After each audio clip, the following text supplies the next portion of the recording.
right, guys, let's make some fluffy, delicious, smooth, creamy mashed potatoes. Probably the world's best mashed potatoes. I got a secret ingredient, stick till the end. You guys ready? We're gonna start with 3 pounds of Yukon potatoes. And these are great because they're good starch content.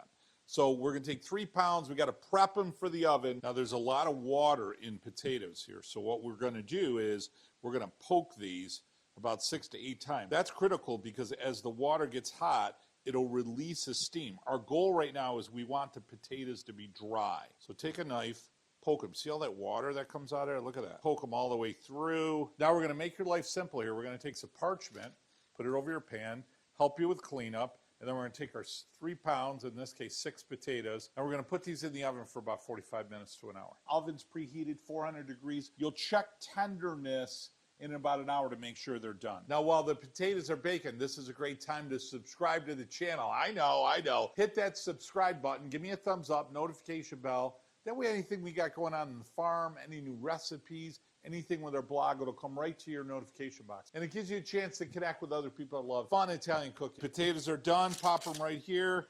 Now, quickly, the science of making great mashed potatoes. You got really 2 enemies. One is going to be water. 2 is going to be over whipping. If you over whip it or you put too much water in there, simply put, you activate the starch, so you go from fluffy to gummy to gooey. So we don't want that. We want light and fluffy. So the less you play with it, and I'm talking about the potatoes, okay, and the less moisture we add will be critical. There's another trick which comes into how to deactivate or protect the starch. I'll talk to you about that in a moment. One of the reasons we bake the potato is to keep the moisture down. So what you're gonna do here is you're gonna peel them. Okay, 1 down, 5 more to go. Next, we wanna use a ricer. That's gonna do exactly that. It's gonna rice your potato so it keeps it light and fluffy. Break your potato, now you're gonna push it through the ricer. You see that, how beautiful that is?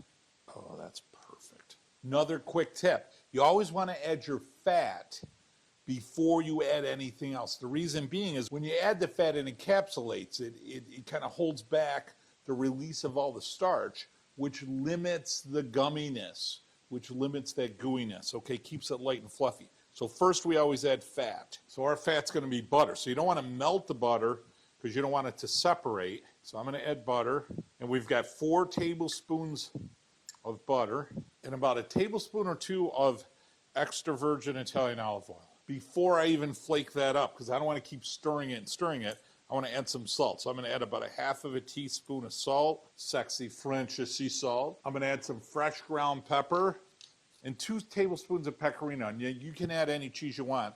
Parmesan Reggiano or pecorino is going to be great. But I like this. It's a little saltier. It's got a little extra bite. Nothing crazy. That'll melt right in. And now with a fork, I want to mix it all in. So butter's going to melt with the heat. Fork's going to keep it light and give it a few moments and stir it until everything's incorporated. Now remember, it's going to be a little bit stiffer to move around. The butter and the oil will loosen it up a bit, but it's going to be a little bit stiffer until we add our milk. Now we're going to add 3/4 of a cup of hot milk. So it's got to be at least warm. It doesn't have to be boiling, but that means it'll keep the potatoes warm. Plus, it incorporates in the potatoes a lot faster. Put a little bit in. Fluff it with a fork. And just think of that, you're fluffing it with a fork. See how it loosens right up? And then you're gonna add the rest. Fluff it with a fork. Now, secret ingredient, I've got a half of a cup of heavy whipping cream. And yes, you called it, we're gonna whip the cream. Now you're gonna take the whipped cream and you're gonna fold it into the mashed potatoes. And what we're gonna do is we're gonna do this just for about a minute, tops, and we want everything incorporated. The aroma of that is fantastic. I'm gonna get my Mackenzie Child serving dish. We're an affiliate for this, so just hit the link below. Help support the channel. Now we can finish that off with melted butter if you want. What I like to do is I like to put a light sprinkle of salt and then a sprinkle of olive oil. And then because pecorino's so good, why not?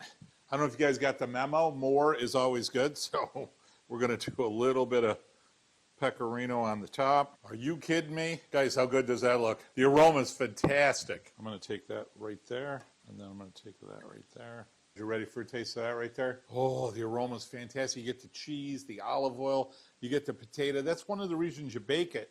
One, you keep the moisture content down, and you don't wash out the flavor of the potato.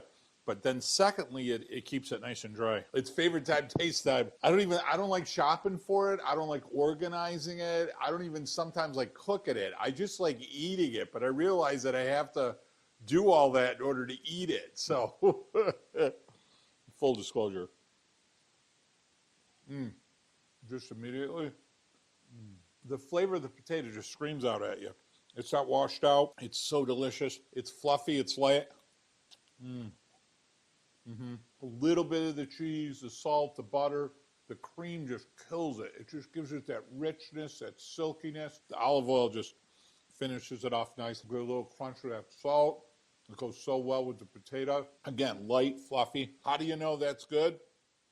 Right there. That is good. Is that secret ingredient killer or what? I'm going to give that one to you. Guys, thanks so much for joining me in my kitchen today. Remember, subscribe, notification bell, give me a thumbs up. Make sure you share videos with other people. And it really means a lot to me when you become part of the Cooking Italian with Joe family. Guys, remember, once a week, once a month, get around the table with your family and friends. Make stuff, break stuff, burn stuff, whatever. Spend some time with your family and celebrate your heritage, whatever that may be. And most important, guys, you're going to set traditions of love that'll last you a lifetime. I know they did for me. Hey, guys, from my kitchen to yours, until next week, mwah, bon appetito.